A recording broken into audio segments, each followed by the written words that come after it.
Sweet కార్న్‌తో masala వడలు చాలా టేస్టీగా అయితే ఉన్నాయి. ఈ వీడియోని పూర్తిగా చూడండి. మీకు క్లియర్‌గా అర్థమవుతుంది.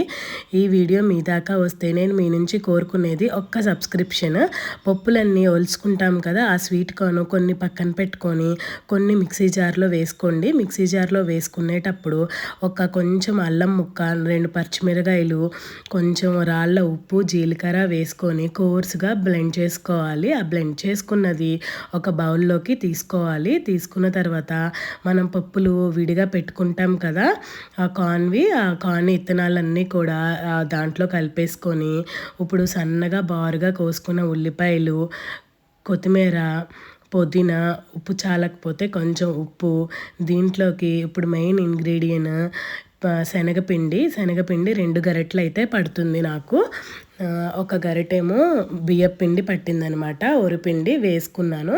వేసుకొని కొంచెం ఒక చుక్క నీళ్ళు పోసుకుంటూ గారెపిండి ఎలా కలుపుకుంటామో అలా కలిపేసుకుంటే సరిపోతుంది.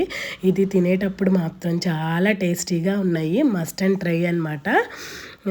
ఆ పప్పులు క్రంచీగా మెత్తగా శనగపిండితో పాటు తగులుతుంటే చాలా బాగున్నాయి అనిపించింది.